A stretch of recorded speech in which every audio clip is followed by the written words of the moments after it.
আমি তো রাজকনককে ধরে এনে বন্দি করে রাখলাম। এখন সে মহারাজকে গিয়ে সব সত্যিটা জানাতে পারবে না, আর আমি তো কোনোভাবেই রাজকনককে ছাড়বও না। কিন্তু কথা হলো, রাজকনক বারবার বলছিল যে রাজকুমার নাকি বেঁচে আছে, আর এটা সে তার গণনার মাধ্যমে জানতে পেরেছে। আর যদি সত্যি সত্যি রাজকুমার বেঁচেই থাকে, তাহলে ও তো খুব তাড়াতাড়ি রাজপ্রাসাদে ফিরে আসবে।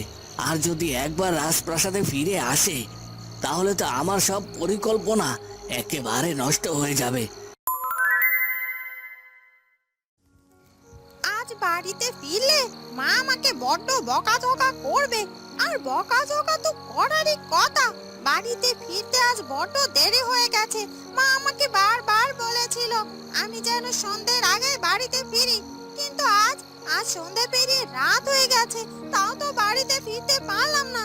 আমার তো মনে হচ্ছে এখন বাড়িতে ঢুকলে মা হয়তো কিছুতেই আমাকে ঘরে ঢুকতে দেবে না। যাই হোক, তারপরও দেরি করা যাবে না। যত তাড়াতাড়ি সম্ভব আমাকে বাড়িতে যেতেই হবে। এ কথা বলে রূপা তাড়াতাড়ি করে বাড়ির দিকে রওনা দেয়, আর ওদিকে ভোলাও তাড়াহুড়ো করে তার বাড়িতে ফিরে যেতে থাকে। হঠাৎ করে ভোলা এসে রূপাকে একটা ধাক্কা মেরে দেয়, আর দুজনেই মাটিতে পড়ে যায়। ও মা গো, গেলাম গো। কোন হতচ্ছাড়া আমাকে এভাবে ধাক্কা দিল? আমার তো পড়ে গিয়ে মনে হচ্ছে আমার কোমরখানাই ভেঙে গেল। এখন কি করব আমি? কেমন করে বাড়িতে ফিরবো? তখনই ভোলা তাড়াতাড়ি করে রূপার সামনে এসে হাজির হয়। আমি আমি দুঃখিত, আমাকে ক্ষমা করবেন। আসলে আমি না আপনাকে দেখতে পাইনি, আর তাছাড়া তাড়াহুড়ো করে বাড়িতে ফিরছিলাম তো, তাই আপনি যে আসছেন এটা বুঝতে পারিনি। এই জন্য আমাদের দুজনের মধ্যে একটা ধাক্কাধাক্কি হয়ে গেছে আর কি। এখন চলুন, আমি আপনাকে তুলে দিচ্ছি। আমাকে ইচ্ছে করে ধাক্কা দিয়ে আবার টেনে তোলার কথা বলছেন, তাই তো? লাগবে না, লাগবে না আমাকে টেনে তোলা। আমি নিজেই উঠে যেতে পারবো। এ কথা বলে রূপা নিজেই উঠে দাঁড়িয়ে পড়ে, আর রূপাকে দেখেই ভোলার মনে ধরে যায়। ইস, মেয়েটা দেখতে তো বড্ড সুন্দর, ওকে যে আমার খুব মনে ধরেছে। আর তাছাড়া আমি শুনেছি কারোর সাথে যদি মনের অজান্তে ধাক্কা লাগে, তাহলে তার সাথে ভাব ভালোবাসা হয়। ইস, ভাবতেই কেমন ভালো লাগছে। কি হলো কি? এভাবে খাম্বার মতো সামনে দাঁড়িয়ে আছেন কেন? পথ ছাড়ুন বলছি, আমাকে বাড়িতে যেতে দিন। এ কথা বলে রূপা সেখান থেকে চলে যেতে থাকে। শুনুন না, আমি না আপনাকে ইচ্ছে করে ধাক্কা মারিনি, ওই অন্ধকারে আর কি একটু ধাক্কা লেগে গেছে। আপনি কিন্তু কিছু মনে করবেন না। যাই হোক, মেয়েটা তো চলে গেল, এখন আমি বাড়িতে ফিরে যাই। ওদিকে কর্তাবাবু মনে হয় আমার জন্য অপেক্ষা করছে।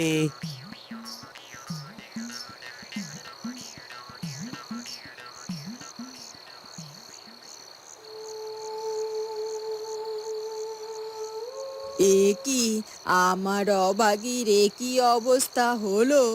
ও তো অজ্ঞান হয়ে মাটিতে পড়ে গেল। অভাগী, অভাগী, কথা বল মা, অভাগী। দেখো, ও নিজের মায়ের মৃত্যুটা সহজে মেনে নিতে পারেনি, আর তাই এভাবে অচেতন হয়ে পড়ে আছে। তুমি ওকে এক্ষুনি ঘরে নিয়ে যাও তো বাপু, আর ওকে সুস্থ করার ব্যবস্থা করো। ঠিক আছে বুড়িমা, আমি ওকে এক্ষুনি ঘরে নিয়ে যাচ্ছি।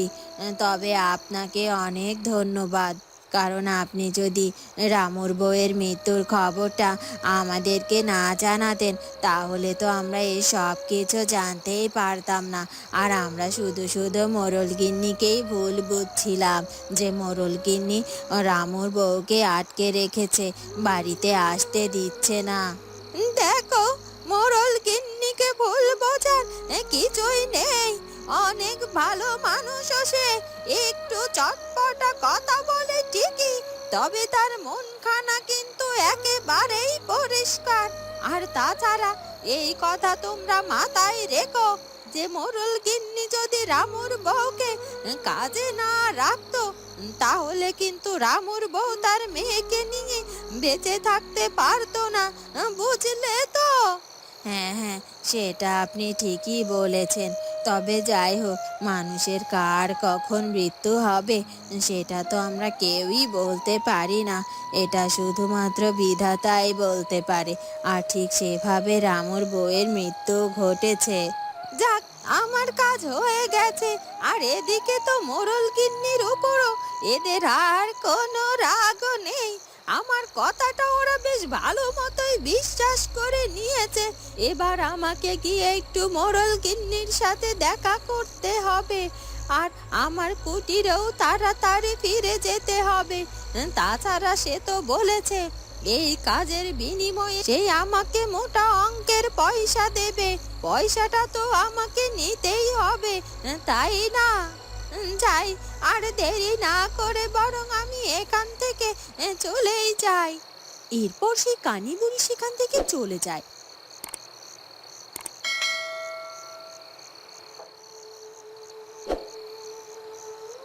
রাঘব রাজকনককে একটি অন্ধকার কক্ষের মধ্যে আটকে রাখে।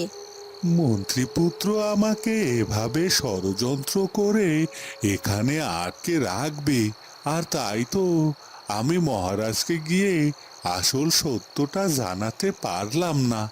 জানি না কেন এই রাঘব আমাকে এখানে এভাবে আটকে রেখেছে।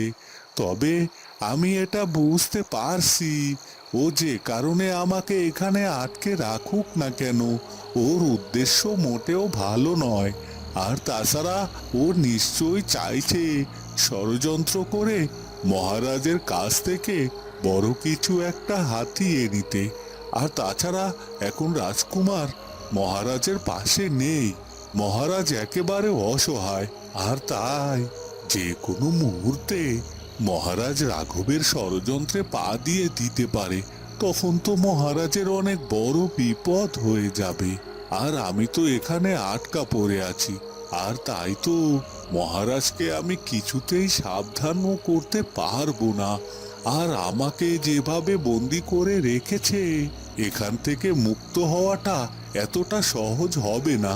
কিন্তু আমি যদি মুক্ত না হতে পারি, তাহলে মহারাজকে সত্যিটা জানাতেও পারবো না, আর তাকে সাবধানও করতে পারবো না। তাহলে তাহলে কি করব আমি? না না, ওই রাঘবের সাথে আমাকে একটু বোঝাপড়া করতে হবে। ওই রাঘবকে জিজ্ঞাসা করতে হবে ও আসলে কি করতে চাইছে। কিন্তু ওই রাঘব তো আমাকে এখানে বন্দি করে রেখেছে, আরেকটি বারের জন্য এখানে এলো না। ও কি এখানে আছে নাকি রাজপ্রাসাদে গেছে সেটাও তো বুঝতে পারছি না। কি আর করার, আমি তো এখানে বন্দি হয়েও সবকিছু জানতে পারছি না। আর আমাকে সবকিছু জানতে হলে এখন শুধুমাত্র অপেক্ষা করতে হবে ওই রাঘবের জন্য। তারপরও এখানে এলে ওকে আমি প্রশ্ন করব যে ও আসলে কি করতে চাইছে। কি হলো কি? সেই তখন থেকে তোমাকে আমি প্রশ্ন করেই চলেছি, কিন্তু তুমি আমার কোনো প্রশ্নের উত্তর দিচ্ছ না কেন? আর তাছাড়া তোমার কথা আমি আড়াল থেকে শুনেছি। তুমি চাইলেও কিন্তু তোমার কোনো কথা লুকাতে পারবে না আমার কাছ থেকে। আর তাছাড়া আমার মনে হচ্ছে তুমি নিশ্চয়ই কোনো অন্যায় করে যাচ্ছ। শোনো, আমি এই গ্রামের মোড়ল, আমি নিজে কখনো কোনো দিনও অন্যায় করিনি। আর তোমার কোনো অন্যায়কে আমি প্রশ্রয় দেব না। তাই বলছি, ভালোই ভালোই সবকিছু বলো, না হলে। মনে হচ্ছে আমার স্বামী বড্ড রেগে গেছে। এখন তার মাথা ঠান্ডা করা খুব একটা সহজ কাজ হবে না। কিন্তু আমি যদি সত্যিটা বলে দেই, তাহলে তো নির্ঘাত আমাকে এই বাড়ি থেকে বের করে দেবে সে। কিন্তু এখন এখন আমি কি করে ওকে সবকিছু বুঝাবো? এই তো পেয়েছি। আমার মেয়ে রূপা। রূপা তো এখনো বাড়িতে ফেরেনি। আর তাছাড়া সন্ধ্যের আগে তো সে তার শোয়ের বাড়িতে গিয়েছে, আর তার সন্ধ্যার আগেই বাড়িতে ফিরে আসার কথা। এখন তো সন্ধে পেরিয়ে বেশ রাতও হয়ে গেছে, এখনো মেয়েটা ফেরেনি। এই তো বুদ্ধি পেয়ে গিয়েছি। আমি আমার স্বামীর মাথা মোড়ানোর বুদ্ধি পেয়ে গিয়েছি। এখনো তুমি এভাবে চুপ করে দাঁড়িয়ে থাকবে? আমার কথার উত্তর দেবে না তো? ঠিক আছে, তোমাকে কিছুই বলতে হবে না। যা করার আমি নিজেই করছি।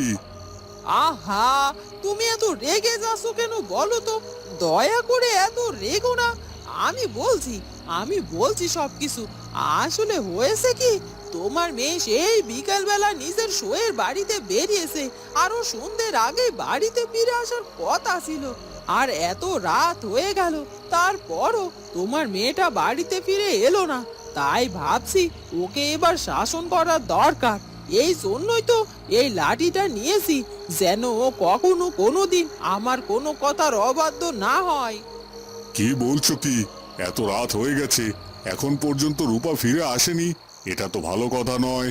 তবে আর বলছি কি আমি, এই জন্যই তো, ঠিক এই জন্যই আমি লাঠি নিয়ে দাঁড়িয়ে আছি। আর তুমি কি নাকি ভাবতে শুরু করেছো। শোনো, যদি এটাই হয় তাহলে তো ভালো। তবে আরো একটা কথা বলি, মেয়ে এখন বড় হয়ে গেছে, গায়ে হাত দিও না। ওকে বুঝিয়ে বলো যেন আর কখনো কোনো দিনও এরকম কাজ না করে। এই কথা বলে মোড়ল গিন্নি সেখান থেকে চলে যায়।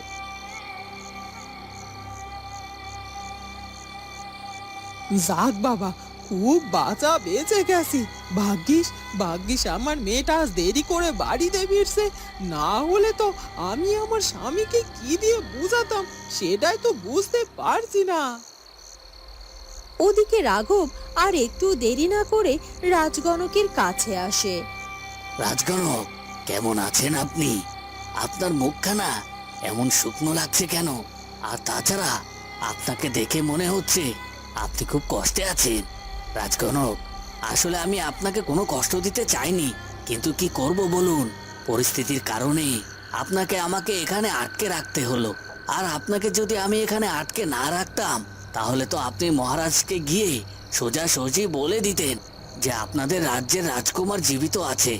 আর আমি তো চাইছি না যে মহারাজ জানুক রাজকুমার বেঁচে আছে, কারণ আমি তো ইতিমধ্যে মহারাজের কাছে গিয়ে বলেছি যে রাজকুমার মারা গেছে। এমনকি তার রক্তমাখা পোশাক পর্যন্ত আমি মহারাজের কাছে হাজির করেছি। এখন আপনি গিয়ে যদি সব সত্যিটা জানিয়ে দেন, তাহলে তো মহারাজের কাছে আমি মিথ্যাবাদী হয়ে যেতাম। আর আমি যদি মহারাজের কাছে মিথ্যাবাদী হয়ে যাই, তাহলে কি করে তার এই রাজ্যের রাজত্বের উত্তরাধিকারী হব বলুন তো? ও আচ্ছা, তাহলে এই ব্যাপার। এই রাঘব তাহলে মহারাজের সম্পত্তির মালিক হতে চাইছে আর রাজকুমারকে মহারাজের কাছে মৃত প্রমাণিত করতে চাইছে। এই জন্যই আমাকে মহারাজের কাছে সত্যটা জানাতে দেয়নি, আর আমাকে এখানে এভাবে আটকে রেখেছে। কি হলো কি রাজগণক, আপনি চুপ করে আছেন যে? আপনার কোনো কথার উত্তর দিচ্ছেন না কেন? যাই হোক, আপনাকে কোনো কিছুরই উত্তর দিতে হবে না। আপনি শুধুমাত্র এটা বলুন রাজকুমার বেঁচে আছে, কিন্তু কোথায় আছে সে খবরটা আমাকে জানতেই হবে। আর তাই বলছি, দয়া করে আমাকে সবকিছু খুলে বলুন। আর রাজকুমার কোথায় আছে সেটা যদি আপনি আমাকে খুলে বলেন, তাহলে আমি আপনাকে এখান থেকে মুক্ত করে দেব। আর আপনি যা চান আপনাকে আমি তাই দেব। আসলে আমি জানি আপনার এখানে এভাবে আটকে থাকতে বড্ড কষ্ট হচ্ছে, আর আমি আপনাকে কষ্ট দিতে চাই না। আর তাই বলছি, আপনি চাইলে আমার সাথে হাত মেলাতে পারেন। আমি কথা দিচ্ছি এতে আপনি ঠকবেন না। আর এই রাজ্যের উত্তরাধিকারী হয়ে আমি রাজ্যের এক অংশ আপনাকে দিয়ে দেব। এখন বলুন বলুন আমাকে, ওই রাজকুমার কোথায় আছে? ওকে আমি হত্যা করে ফেলতে চাই, যেন ও কোনোভাবেই রাজপ্রাসাদে ফিরে না আসতে পারে। বলুন বলুন আমাকে, চুপ করে থাকবেন না। কোথায় আছে, কোথায় আছে রাজকুমার? সাধু বাবা, আমি খুব ভালো করেই বুঝতে পারছি আপনি আমাকে আমার আগের রূপে ফিরিয়ে দেওয়ার জন্য একটি উপায় পেয়েছেন, কিন্তু আপনি এখন পর্যন্ত কেন বলছেন না যে কি উপায়ে আমি আমার মনুষ্য রূপ ফিরে পেতে পারি? আমি তোকে বলতে চাই কুমার, কিন্তু আমি ভাবছি আমি যে উপায়টা জানতে পেরেছি সেই উপায়টা যে বড্ড কঠিন। আর সেই উপায় কিভাবেই বা তোমার মনুষ্য রূপ ফিরিয়ে আনা সম্ভব? আমার মনুষ্য রূপ ফিরে আনার উপায় যত বড়ই কঠিন হোক না কেন সাধু বাবা, আমাকে যে সেটা জানতেই হবে। আর যদি সেই উপায় আমি নাই জানি, তাহলে কিভাবে চেষ্টা করব বলুন তো? আর তাই বলছি, আপনি আমাকে দয়া করে সবটা খুলে বলুন। তারপর সম্ভব হলে আমি আমার মনুষ্য রূপ ফিরিয়ে আনার চেষ্টা করব। আর যদি সম্ভব না হয়, তাহলে আমি আমার নিয়তিকে মেনে নেব। ঠিক আছে, আমি বলছি। আমি সব কিছু বলছি। আসলে তোমার এই মনুষ্য রূপ ফিরিয়ে দিতে পারে একমাত্র নীল পদ্ম। যদি কেউ নীল পদ্ম এনে তোমার শরীরে স্পর্শ করে তাহলে তাহলে তুমি তোমার আগের রাজকুমার রূপ ফিরে পাবে। ও আচ্ছা, তাই নাকি? নীল পদ্মের সাহায্যে আমি আমার মনুষ্য রূপ ফিরে পেতে পারি, কিন্তু কোথায় আছে সেই নীল পদ্ম? দরকার হলে আমি ওখানে গিয়ে নীল পদ্ম নিয়ে আসব, আমার নিজের শরীরে স্পর্শ করব। সেটা যদি হতো তাহলে তো ভালোই হতো, কিন্তু সেটা তো হবার নয়, কারণ ওই নীল পদ্ম যে সবার হাতে ধরা দেয় না। কি বলছেন কি? তাহলে ওই নীল পদ্ম কার হাতে ধরা দেবে আমাকে বলুন, আমি গিয়ে তাকে অনুরোধ করব যেন সে ওই নীল পদ্ম এনে আমার শরীরে স্পর্শ করায়। শোনো, ওই নীল পদ্ম একমাত্র শুধু ধরা দিবে এক নিষ্পাপ অষ্টাদশী নারীর হাতে, যেই নারীর মন থাকবে পরিষ্কার, যার মনে কোনো পাপ থাকবে না। আর সেই নারী যদি তিন দিন নির্জলা উপোস করে নীল সরোবরে গিয়ে এক নিঃশ্বাসে ওই নীলপদ্ম তুলে এনে তোমার শরীরে স্পর্শ করাতে পারে, তবেই তুমি তোমার মনুষ্যরূপ ফিরে পাবে, তার আগে না। কি বলছেন কি? নিষ্পাপ মেয়ে, তারপর আবার অষ্টাদশী? কিন্তু এমন মেয়ে আমি কোথায় পাবো? আর তাছাড়া কোনো মানুষকে আসলেই নিষ্পাপ হয়? তো বন্ধুরা, কি হতে চলেছে এরপর সেটা জানবো আমরা ঝিয়ের মেয়ের ভাগ্য গল্পের পরবর্তী পর্বে। আর আমাদের আজকের ভিডিওটি ভালো লাগলে অবশ্যই আমাদের চ্যানেলটিকে সাবস্ক্রাইব করে দিও। দেখা হবে পরবর্তী পর্বে। ধন্যবাদ।